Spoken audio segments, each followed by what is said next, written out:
معزز ناظرین و سامعین، السلام علیکم ورحمۃ اللہ وبرکاتہ۔ آج ہم سورہ آل عمران کی آیت نمبر 31 سے 49 تک کا مطالعہ کریں گے۔ سب سے پہلے تھوڑی سی چند آیات کی تلاوت۔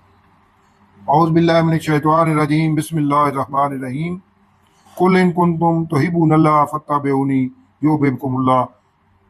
ویغفر لکم ذنوبکم واللہ غفور رحیم۔ قل اطیعوا اللہ والرسول فإن تولوا فإن اللہ لا يحب الکافرین۔ ان اللہ اصطفى آدم ونوحا وآل ابراہیم وآل عمران وعلی العالمین ذریۃ بعضها من بعض واللہ سمیع علیم۔ صدق اللہ العظیم۔ اب ان آیات کا ترجمہ، یعنی 31 سے 49 تک کی آیت کا ترجمہ پیش کیا۔ اے پیغمبر، لوگوں سے کہہ دیں کہ اگر تم اللہ کو دوست رکھتے ہو تو میری پیروی کرو، اللہ بھی تمہیں دوست رکھے گا اور تمہارے گناہ معاف کر دے گا، اور اللہ بخشنے والا مہربان ہے۔ کہہ دیں کہ اللہ اور اس کے رسول کا حکم مانو، اگر نہ مانے تو اللہ بھی کافروں کو دوست نہیں رکھتا۔ اللہ نے آدم اور نوح اور خاندان ابراہیم اور خاندان عمران کو تمام جہان کے لوگوں میں منتخب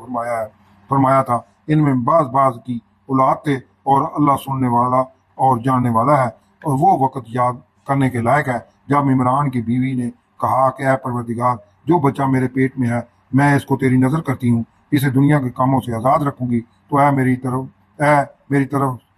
اسے میری طرف سے قبول فرما، تو سننے والا اور جاننے والا ہے۔ جب ان کے ہاں بچہ پیدا ہوا اور جو کچھ ان کے ہاں پیدا ہوا تھا اللہ کو خوب معلوم تھا، تو کہنے لگیں کہ پروردگار، میرے تو لڑکی ہوئی ہے، اور نظر کے لیے لڑکا موضوع تھا کہ وہ لڑکی کی طرح ناتواں نہیں ہوتا، اور میں نے اس کا نام مریم رکھا ہے، اور میں اس کو اور اس کی اولاد کو شیطان مردود سے تیری پناہ میں دیتی ہوں۔ تو پروردگار نے اس کو پسندیدگی کے ساتھ قبول فرمایا اور اسے اچھی طرح پرورش کیا، اور زکریا کو اس کا متکفل بنایا۔ زکریا علیہ السلام جب کبھی عبادت گاہ میں اس کے پاس جاتے تو اس کے پاس کھانا پاتے۔ یہ کیفیت دیکھ کر ایک دن مریم سے پوچھنے لگے کہ مریم، یہ کھانا تمہارے پاس کہاں سے آتا ہے؟ وہ بولی، اللہ کے ہاں سے آتا ہے، بے شک اللہ جسے چاہتا ہے بے شمار رزق دیتا ہے۔ اس وقت زکریا علیہ السلام نے اپنے پروردگار سے دعا کی اور کہا کہ اے پروردگار، مجھے اپنی جناب سے اولاد صالح عطا فرما، تو بے شک دعا سننے اور قبول کرنے والا ہے۔ وہ ابھی عبادت گاہ میں کھڑے نماز ہی پڑھ رہے تھے کہ فرشتوں نے آواز دی کہ زکریا علیہ السلام، اللہ تمہیں یحییٰ کی بشارت دیتا ہے، جو اللہ کے فیض یعنی عیسیٰ کی تصدیق کریں گے اور سردار ہوں گے، اور عورتوں سے رغبت نہ رکھنے والے، اور اللہ کے پیغمبر یعنی نیکوکاروں میں ہوں گے۔ زکریا علیہ السلام نے کہا، اے پروردگار، میرے ہاں لڑکا کیسے پیدا ہوگا کہ میں تو بوڑھا ہو گیا ہوں اور میری بیوی بانجھ ہے؟ اللہ نے فرمایا، اسی طرح اللہ جو چاہتا ہے کرتا ہے۔ زکریا علیہ السلام نے کہا کہ پروردگار، میرے لیے کوئی نشانی مقرر فرما۔ اللہ نے فرمایا، نشانی یہ ہے کہ تم لوگوں سے 3 دن اشارے کے سوا بات نہ کر سکو گے، تو ان دنوں میں اپنے پروردگار کی کثرت سے یاد اور صبح و شام اس کی تسبیح کرنا۔ اور جب فرشتوں نے مریم سے کہا کہ مریم، اللہ نے تم کو برگزیدہ کیا ہے اور پاک بنایا ہے اور جہان کی عورتوں میں منتخب کیا ہے، مریم اپنے پروردگار کی فرمان برداری کرنا اور سجدہ کرنا اور رکوع کرنے والوں کے ساتھ رکوع کرنا۔ اے محمد صلی اللہ علیہ وسلم، یہ باتیں اخبار غیب میں سے ہیں جو ہم آپ کے پاس بھیجتے ہیں۔ اور جب وہ لوگ اپنے قلم بطور قرآ ڈال رہے تھے کہ مریم کا متکفل کون ہے، تو تم ان کے پاس نہیں تھے، اور نہ اس وقت ان کے پاس تھے جب وہ آپس میں جھگڑ رہے تھے۔ وہ وقت بھی یاد کرنے کے لائق ہے جب فرشتوں نے مریم سے کہا کہ مریم، اللہ تم کو اپنی طرف سے ایک فیض کی بشارت دیتا ہے جس کا نام مسیح اور مشہور عیسیٰ ابن مریم ہوگا، اور جو دنیا اور آخرت میں باابرو، اور اللہ کو اپنی طرف سے ایک فیض کی بشارت دیتا ہے جس کا اپنی طرف سے مریم تم کو اپنی طرف سے فیض کی بشارت دیتا ہے جس کا نام مسیح اور مشہور عیسیٰ ابن مریم ہوگا، اور جو دنیا میں اور آخرت میں باابرو اور اللہ کے خاصوں میں سے ہوگا، اور ماں کی گود میں اور بڑی عمر کا ہو کر دونوں حالتوں میں لوگوں سے یکساں گفتگو کرے گا اور نیکوکاروں میں ہوگا۔ مریم نے کہا، پروردگار، میرے ہاں بچہ کیسے پیدا ہوگا کہ کسی انسان نے مجھے آج تک تو لگایا نہیں، فرمایا کہ اللہ اسی طرح جو چاہتا ہے پیدا کرتا ہے، جب وہ کوئی کام کرنا چاہتا ہے تو ارشاد فرما دیتا ہے کہ ہو جا تو ہو جاتا ہے، اور وہ انہیں لکھنا پڑھنا اور دانائی اور تورات اور انجیل سکھائے گا، اور عیسیٰ بنی اسرائیل کی طرف پیغمبر ہو کر جائیں گے اور کہیں گے کہ میں تمہارے پروردگار کی طرف سے نشانی لے کر آیا ہوں، اور وہ یہ کہ تمہارے سامنے مٹی کی صورت بشکل پرندہ بناتا ہوں، پھر اس میں پھونک مارتا ہوں تو وہ اللہ کے حکم سے سچ مچ جانور ہو جاتا ہے، اور اندھے اور ابرس اور برس کو تندرست کر دیتا ہوں، اور اللہ کے حکم سے مردے میں جان ڈال دیتا ہوں، اور جو کچھ تم کھا کر آتے ہو اور جو اپنے گھروں میں جمع رکھتے ہو سب تم کو بتا دیتا ہوں۔ اگر تم صاحب ایمان ہو تو ان باتوں میں تمہارے لیے قدرت الہی کی نشانی ہے۔ یہ ان آیات کا ترجمہ تھا، اب ان کی تفسیر۔ آیت اللہ کا ارشاد مبارک ہے کہ ان اہل کتاب بنی اسرائیل و دیگر سے کہہ دیں کہ اگر وہ اللہ سے محبت کرنے کے دعوے دار ہیں تو آپ کی پیروی کریں، اللہ ان سے خود محبت کرے گا اور ان کے گناہ بھی بخش دے گا۔ ان سے یہ بھی فرما دیں کہ جو اللہ اور رسول صلی اللہ علیہ وسلم کا حکم ماننے سے روگردانی کریں گے تو ایسے منکرین کافر اللہ کو پسند نہیں ہے۔ یقیناً تمام انبیاء اور رسل علیہ السلام جیسے آدم، حضرت نوح، حضرت ابراہیم علیہ السلام اور عیسائیوں کی نسل آل عمران تمام جہان والوں سے چنی ہوئی نسلیں ہیں۔ آل عمران بنی اسرائیل کی نسل کی باقیات میں سے تھی، اور انہیں کو دراصل خطاب ہے کہ حضور صلی اللہ علیہ وسلم کی دعوت حق کو مان جاؤ، کیونکہ تم بھی اسی نسل میں سے ایک ہو جو اللہ کی چنی ہوئی ہیں، اور ایک دوسرے کی اولاد میں سے ہو، جیسے حضرت آدم علیہ السلام کی نسل سے حضرت نوح علیہ السلام، اور نوح علیہ السلام کی نسل سے حضرت ابراہیم علیہ السلام، اور ابراہیم علیہ السلام کی نسل سے بنی اسحاق علیہ السلام، بنی اسرائیل موسیٰ علیہ السلام سے عیسیٰ علیہ السلام تک، اور بنی اسماعیل علیہ السلام حضرت اسماعیل علیہ السلام سے حضور اکرم صلی اللہ علیہ وسلم تک۔ اس کے بعد اب عیسائیوں کو باور کرایا جا رہا ہے کہ جب بی بی مریم کی والدہ انا بنت فاکوزہ جو ایک متقی اور پرہیزگار خاتون تھی کو حمل ہوا تو انہوں نے پیدا ہونے والے بچے کو اللہ کی نظر کیا، اس پر دنیاوی ذمہ داریاں ڈالنے کی بجائے دین کی خدمت کے لیے وقف کرنے کا اللہ سے عہد کیا۔ انہیں یعنی ماں کو توقع تھی کہ اللہ انہیں بیٹا عطا کرے گا، جس کے برعکس ان کے ہاں بیٹی پیدا ہو گئی، اور وہ سوچ میں پڑ گئی کہ اسے جس کا نام مریم رکھا ہے کیسے معبد یعنی ہیکل کے لیے وقف کروں، کیونکہ اس وقت کسی لڑکی کو ہیکل کی خادمہ کی حیثیت سے قبول نہیں کیا جاتا تھا۔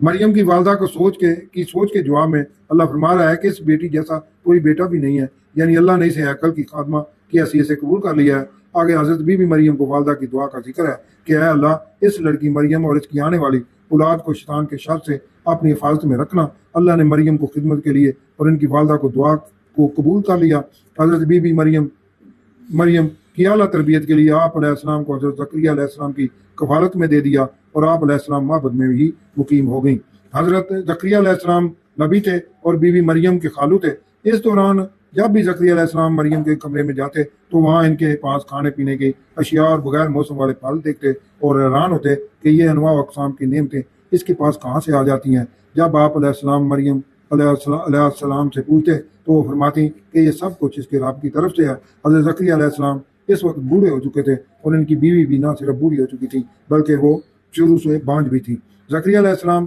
ساری عمر بے اولاد ہی رہے تھے، لیکن حضرت مریم کے پاس اللہ تعالیٰ کی قدرت کا مشاہدہ کرنے کے بعد ان کی اولاد کی خواہش شدت اختیار کر گئی۔ اللہ سے اس جگہ کھڑے ہو کر دعا کی کہ اے اللہ اگر تو اس بچی کو بے موسم کے پھل دے سکتا ہے تو اپنی قدرت سے مجھے بھی پاکیزہ اولاد عطا فرما۔ اللہ نے زکریا علیہ السلام کی دعا قبول کر لی، اور جب وہ زکریا علیہ السلام اپنے حجرے میں کھڑے ہوئے نماز ہی پڑھ رہے تھے،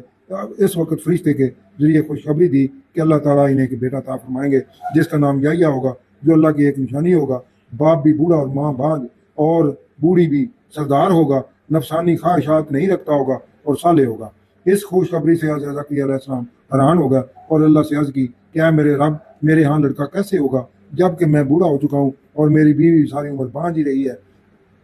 اللہ نے فرمایا ہاں یہ اسی طرح ہے، مگر اللہ جو چاہتا ہے کر لیتا ہے، یعنی وہ کسی اسباب کا پابند نہیں ہے۔ زکریا علیہ السلام نے پھر عرض کی اے میرے رب، میرے اطمینان کے لیے کوئی نشانی مقرر فرما دیں۔ اللہ نے فرمایا تمہارے لیے نشانی یہ ہے کہ تم 3 دن تک لوگوں سے اشاروں کے علاوہ گفتگو نہیں کر سکو گے، اور اپنے رب کی کثرت سے یاد اور تسبیح کرتے رہو۔ حضرت یحییٰ علیہ السلام کی خرق عادت ولادت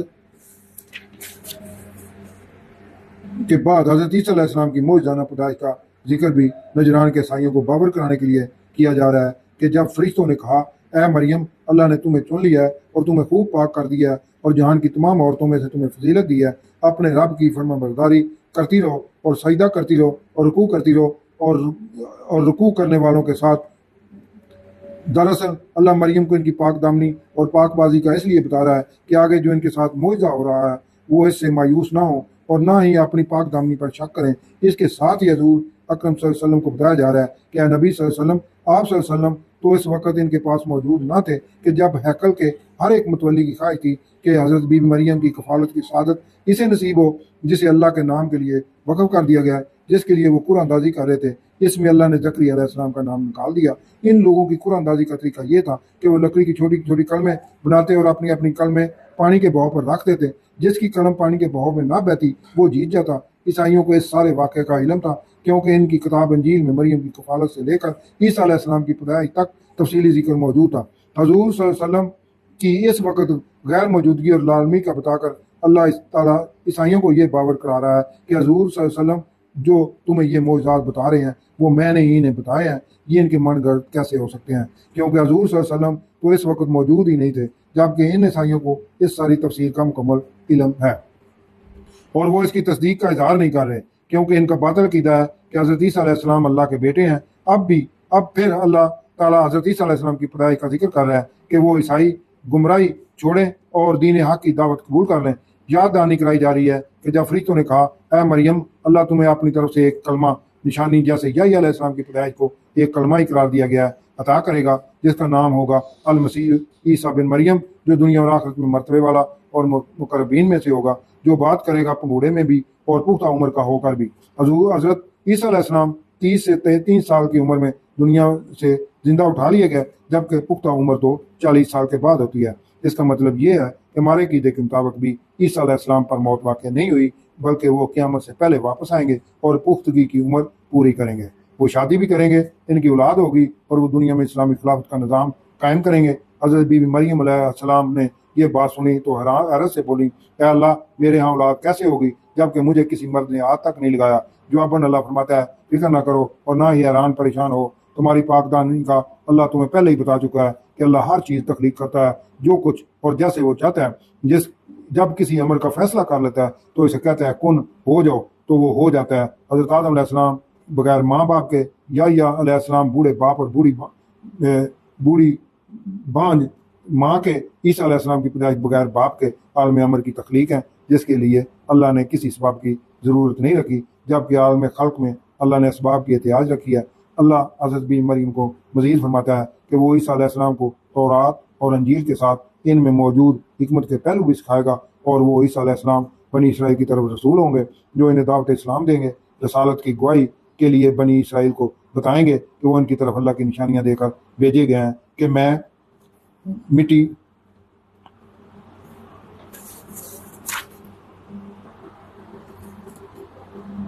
سے پرندے کی صورت بناتا ہوں، پھر میں اس کو پھونک مارتا ہوں تو اللہ کے حکم سے پرندہ بن کر اڑنے لگ جاتا ہے۔ اللہ کے حکم سے میں مادرزاد اندھے کو بینائی دیتا ہوں، اللہ کے حکم سے میں کوڑ زدہ افراد کو شفا دیتا ہوں، اللہ کے حکم سے مردہ کو زندہ کر دیتا ہوں، اللہ کے حکم سے تمہیں بتا سکتا ہوں جو کوئی تم کھاتے ہو اور جو کچھ اپنے گھروں میں ذخیرہ اندوزی کرتے ہو۔ یاد رہے کہ حضرت عیسیٰ علیہ السلام کی بعثت کے وقت بڑے بڑے حکیم موجود تھے جو ہر بیماری کا علاج کر لیتے تھے، وہاں سوائے ان معجزات کے جو عیسیٰ علیہ السلام کو عطا کر کے بھیجا گیا تھا۔ عیسیٰ علیہ السلام کے معجزات کا آل عمران کے پاس نہ تو کوئی جواب تھا اور نہ ہی کوئی توڑ۔ صدق اللہ علیہ